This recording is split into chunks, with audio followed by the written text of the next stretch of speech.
ഈ കൗമാരക്കാരിയായ പെൺകുട്ടി വീണ്ടും ഈ വാടക വീടിൻ്റെ അടുത്തേക്ക് എത്തുന്നതും അവിടെ ഇദ്ദേഹത്തെ കാണുന്നില്ല എന്ന് പറഞ്ഞ് ആകെ പരിഭ്രാന്തയായതുപോലെ പെരുമാറുകയും നാട്ടുകാർ ഇടപെട്ട് നടത്തിയ അന്വേഷണത്തിൽ അദ്ദേഹത്തിൻ്റെ ഈ ശിവൻകുട്ടിയുടെ മൃതദേഹം വീടിനുള്ളിൽ നിന്ന് കണ്ടെത്തുന്ന ഒരു സാഹചര്യം ഉണ്ടാവുകയും ചെയ്തത്. അപ്പോൾ നിലവിലെ സാഹചര്യത്തിൽ പോലീസിൻ്റെ അനുമാനം ഈ കൗമാരക്കാരിയും കൗമാരക്കാരിയുടെ ബോയ് ഫ്രണ്ട് എന്ന് പറയുന്ന കൗമാരക്കാരനും ചേർന്ന് നടത്തിയ ആസൂത്രണത്തിനോടുള്ള കൊലപാതകം എന്നുള്ളതാണ്. അവരുടെ ഫോൺ സംഭാഷണങ്ങളും മറ്റും പോലീസിന് കിട്ടിയിട്ടുണ്ട്. അതിൽ നിന്ന് മനസ്സിലാക്കാൻ കഴിയുന്നത് ഈ പെൺകുട്ടിക്ക് ഒരു ഐഫോൺ വേണമായിരുന്നു, അതുപോലെ തന്നെ ഈ മറ്റ് 3 കൗമാരക്കാർക്ക് ബൈക്ക് വാങ്ങണമായിരുന്നു, ഇതിനുള്ള പണം കണ്ടെത്തണമായിരുന്നു. ഈ പണം കണ്ടെത്താൻ വേണ്ടിയാണ് ഈ തരത്തിലുള്ള ഒരു ക്രൂരമായ കുറ്റകൃത്യവും കൊലപാതകവും ഇവർ ആസൂത്രണം ചെയ്ത് നടപ്പാക്കിയത് എന്നുള്ളതാണ് മനസ്സിലാക്കുന്നത്.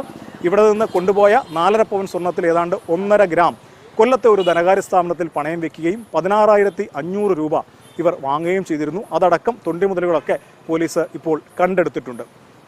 അപ്പോൾ എന്തുകൊണ്ട് ഇങ്ങനെ ഒരു കുറ്റകൃത്യത്തിലേക്ക് അവർ പോയി എന്നുള്ളത് വളരെ പ്രധാനമാണ്. ഇതിൽ ഈ ശിവൻകുട്ടി തന്നെ ബാഡ് ടച്ച് ചെയ്തിരുന്നു എന്നുള്ള കുട്ടിയുടെ മൊഴി പോലീസിനെ ആശയക്കുഴപ്പത്തിലാക്കുന്നുണ്ട്.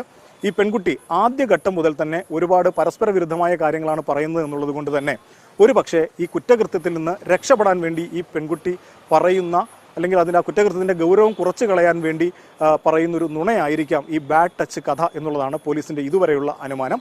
അതല്ല, അങ്ങനെ ഒരു ബാഡ് ടച്ച് നടന്നിട്ടുണ്ടോ എന്നുള്ള കാര്യത്തിലും പോലീസ് വിശദമായ അന്വേഷണം തന്നെ ഈ ഘട്ടത്തിൽ എന്തായാലും നടത്തുന്നുണ്ട്. ആ സാധ്യത പോലീസ് പൂർണ്ണമായിട്ടും തള്ളിക്കളയുന്നില്ല. ഇനിയിപ്പോൾ എങ്ങനെയാണ്